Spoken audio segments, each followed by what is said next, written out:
हरे कृष्णा।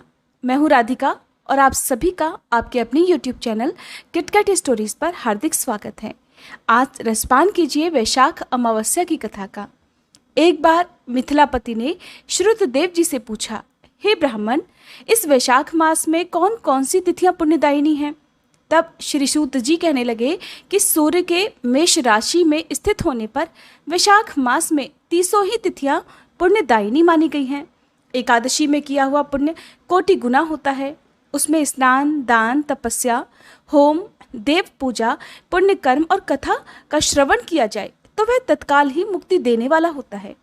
जो रोग आदि से ग्रस्त और दरिद्रता से पीड़ित हो, वह मनुष्य इस पुण्यमयी कथा को सुनकर धन्य हो जाता है। वैशाख मास मन से सेवन करने योग्य है, क्योंकि वह समय उत्तम गुणों से युक्त है। दरिद्र, धनाढ्य, पंगु, अंधा, नपुंसक, विधवा, साधारण स्त्री, पुरुष, बालक, युवा, वृद्ध तथा रोग से पीड़ित मनुष्य ही क्यों न हो, वैशाख मास का धर्म सभी के लिए अत्यंत सुख प्रदान करने वाला है। परम पुण्यमय वैशाख मास में सूर्य जब मेष राशि में स्थित हो, तब पापनाशिनी अमावस्या कोटि गया के समान फल देने वाली होती है। हे राजन, जब पृथ्वी पर राजर्षि सावर्णी का शासन था, उस समय 30वें कलयुग के अंत में सभी धर्मों का लोप हो चुका था। उसी समय आनर्त देश में धर्मवर्ण नाम से विख्यात एक ब्राह्मण थे। मुनिवर धर्मवर्ण ने उस कलयुग में ही किसी समय महात्मा मुनियों के सत्रयाग में सम्मिलित होने के लिए पुष्कर क्षेत्र की यात्रा की। वहां पर कुछ व्रतधारी महर्षियों ने कलयुग की प्रशंसा करते हुए इस प्रकार कहा था कि सतयुग में भगवान विष्णु को संतुष्ट करने वाला जो पुण्य 1 वर्ष में मिल जाता है, वही त्रेता युग में 1 मास में मिलता है और द्वापर युग में 15 दिनों में साध्य हो जाता है। किंतु कलयुग में तो भगवान विष्णु का स्मरण मात्र से ही उससे 10 गुना पुण्य प्राप्त हो जाता है। कलयुग में बहुत थोड़ा पुण्य भी कोटि गुना होता है। जो एक बार भी भगवान का नाम सच्चे मन से लेकर दयादान करता है, अकाल के समय अन्न का दान करता है, वह निश्चय ही ऊर्ध्वलोक में गमन करता है और मोक्ष प्राप्त करता है। यह सुनकर देवर्षि नारद हंसते हुए नृत्य करने लगे। सभासदों ने पूछा, नारद जी, ये क्या बात है? तब बुद्धिमान नारद जी ने हंसते हुए उन सभी को उत्तर दिया, नारायण नारायण, आप सभी का कहना सत्य है। इसमें संदेह नहीं कि कलयुग में थोड़े से कर्म से भी महान पुण्य का साधन किया जाता है और क्लेशों का नाश करने वाले भगवान केशव स्मरण मात्र से ही प्रसन्न हो जाते हैं। फिर भी मैं आप लोगों से ये कहता हूँ कि कलयुग में ये 2 बातें दुर्घट हैं, शिश्नेंद्रिय का निग्रह और जिह्वा को वश में रखना। ये दोनों कार्य जो भी सिद्ध कर ले वही नारायण स्वरूप है। इसलिए कलयुग में आपको यहाँ नहीं ठहरना चाहिए। नारद जी की ये बात सुनकर उत्तम व्रत का पालन करने वाले महर्षि सहसा यज्ञ को समाप्त करके सुखपूर्वक चले गए। धर्मवर्ण ने भी वह बात सुनकर भूलोक को त्याग देने का विचार किया। उन्होंने ब्रह्मचर्य व्रत धारण करके दंड और कमंडल हाथ में लिया और जटावल्कलधारी होकर वे कलयुग के अनाचारी पुरुषों को देखने के लिए घर छोड़कर चल दिए। उनके मन में बड़ा आश्चर्य हो रहा था। उन्होंने देखा कि प्रायः मनुष्य पापाचार में लीन होकर बड़े भयंकर और दुष्ट हो गए हैं। ब्राह्मण पाखंडी हो गए हैं, शूद्र संन्यास धारण कर रहे हैं, पत्नी अपने पति से द्वेष रखती है, शिष्य गुरु से वैर करता है, सेवक स्वामी के और पुत्र पिता के घात में लगा हुआ है, ब्राह्मण शूद्रवत और गौवें बकरियों की तरह हो गई हैं। वेदों में गाथा की ही केवल प्रधानता रह गई है। शुभ कर्म साधारण लौकिक कामों की तरह रह गए हैं। इनके प्रति किसी की कोई महत्व बुद्धि ही नहीं है। भूत प्रेत और पिशाच आदि की उपासना चल पड़ी है। सब लोग मैथुन में आ सकते हैं और उसके लिए अपने प्राण भी खो रहे हैं। झूठी गवाही देने लगे हैं। मन में सदा छल और कपट भरा रहता है। कलयुग में सदा लोगों के मन में कुछ और, वाणी में कुछ और कर्म में कुछ और ही देखा जाता है। सबकी विद्या किसी न किसी स्वार्थ को लेकर ही होती है और केवल राजभवन में ही उसका आदर होता है। संगीत आदि कलात्मक विद्याएं भी राजाओं को प्रिय हैं। कलयुग में अधम मनुष्य पूजे जाते हैं और श्रेष्ठ पुरुषों की अवहेलना होती है। कलयुग में वेदों के विद्वान ब्राह्मण दरिद्र होते हैं। लोगों में प्रायः भगवान की भक्ति नहीं होती। पुण्य क्षेत्र में पाखंड अधिक बढ़ गया है। शूद्र लोग जटाधारी तपस्वी बनकर धर्म की व्याख्या करते हैं। सभी मनुष्य अल्पायु, दयाहीन और शठ होते हैं। कलयुग में प्रायः सभी धर्म के व्याख्याता बन जाते हैं और दूसरों से कुछ लेने में ही उत्सव मानते हैं, अपनी पूजा कराना चाहते हैं और व्यर्थ ही दूसरों की निंदा करते हैं। अपने घर आने पर सभी अपने स्वामी के दोषों की चर्चा में तत्पर हो जाते हैं। कलयुग में लोग साधुओं को नहीं जानते, पापियों को ही बहुत आदर देते हैं। दुराग्रही लोग इतने दुराग्रही होते हैं कि साधु पुरुषों के एक दोष का भी ढिंढोरा पीटने लगते हैं और पापात्माओं के दोष समूह को भी गुण बतलाकर उनका गुणगान किया करते हैं। कलयुग में गुणहीन मनुष्य दूसरों के गुण ना देखकर केवल उनके दोषों को ही ग्रहण करने में प्रसन्नता अनुभव करते हैं।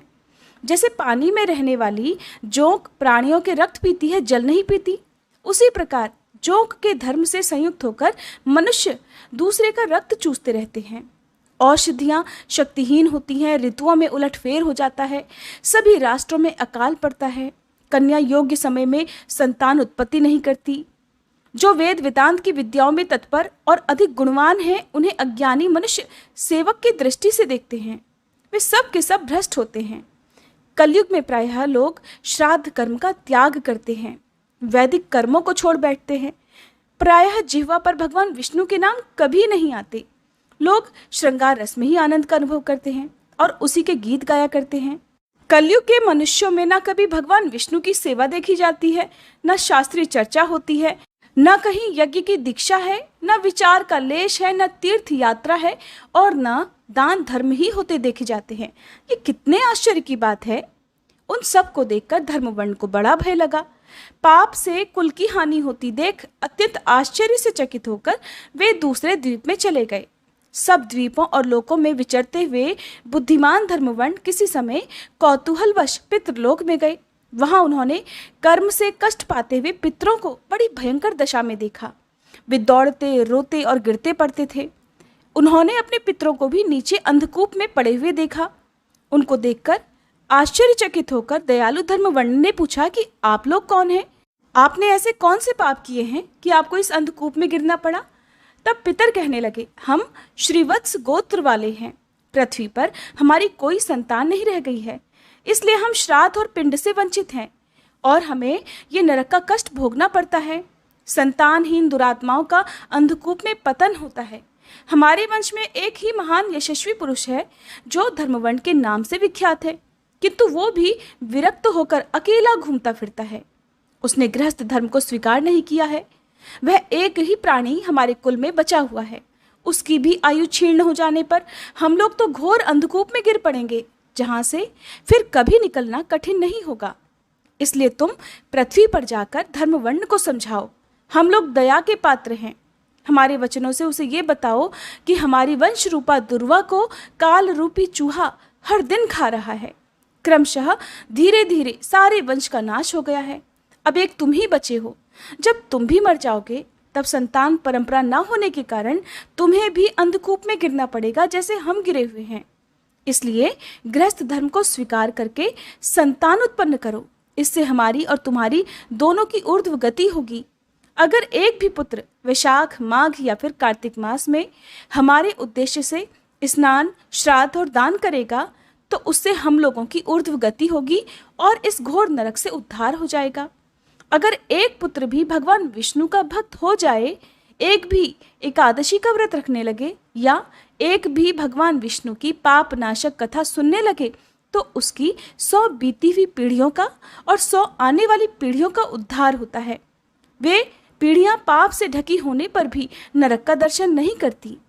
दया और धर्म से रहित उन बहुत से पुत्रों के जन्म से क्या लाभ जो कुल में उत्पन्न होकर सर्वव्यापी भगवान नारायण की पूजा नहीं करते। इस प्रकार प्रिय वचनों द्वारा धर्मवर्ण को समझाकर तुम उसे विरक्तिपूर्ण ब्रह्मचर्य आश्रम से गृहस्थ आश्रम में प्रवेश करने की सलाह दो।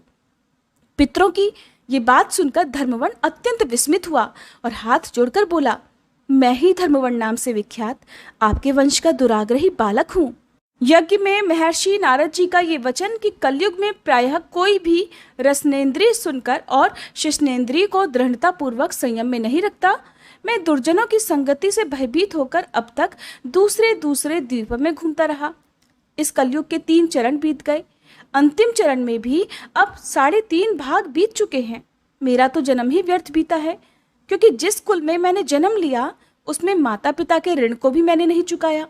पृथ्वी के भारभूत उस शत्रु के समान पुत्र के उत्पन्न होने से क्या लाभ, जो पैदा होकर भगवान विष्णु और देवताओं तथा पितरों की पूजा ना करे। मैं आप लोगों की आज्ञा का पालन अवश्य करूंगा। बताइए, पृथ्वी पर किस प्रकार मुझे कलयुग से और संसार से भी बाधा नहीं प्राप्त होगी। धर्मवर्ण की बात सुनकर पितरों के मन को कुछ आश्वासन मिला। वे कहने लगे, बेटा, तुम गृहस्थ आश्रम स्वीकार करके संतानोत्पत्ति के द्वारा हमारा उद्धार करो। जो भगवान विष्णु की कथा में अनुरक्त होते, निरंतर श्री हरि का ध्यान करते और सदाचार के पालन में तत्पर रहते हैं, उन्हें कलयुग कभी बाधा नहीं पहुंचाता। जो वैशाख मास के धर्मों का पालन करता, माघ स्नान में तत्पर होता और कार्तिक मास में दीपदान करता है, उसे भी कभी कलयुग की बाधा नहीं मिलती।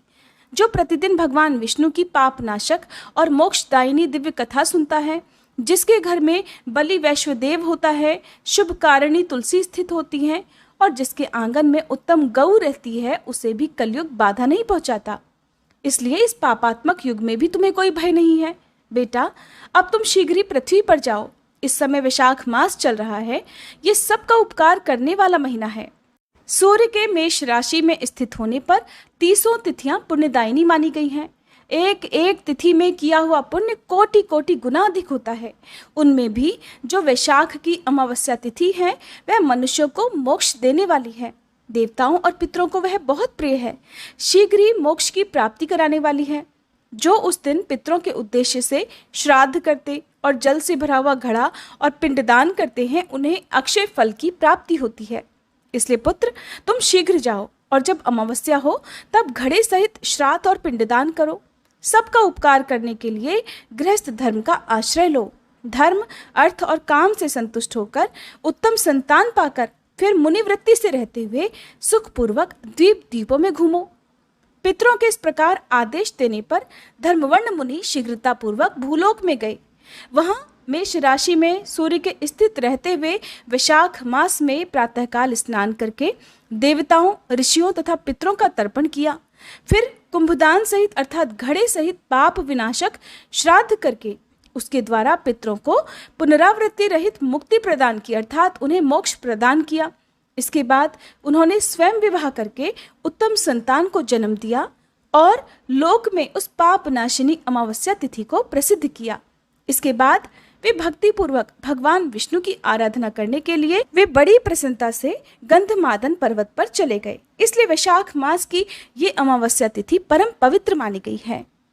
अमावस्या की कथा समाप्त। अगर आप जानना चाहते हो इस बार की अमावस्या के बारे में, और क्योंकि इस बार सूर्य ग्रहण भी लग रहा है, तो ऐसे में सूर्य ग्रहण का समय कब से कब तक रहेगा, तो इसकी वीडियो हमारे चैनल पर पहले से अपलोडेड है। अगर ये कथा आपको पसंद आई हो तो प्लीज़ वीडियो को लाइक करके चैनल को सब्सक्राइब नहीं किया हो तो जरूर कर लीजिएगा।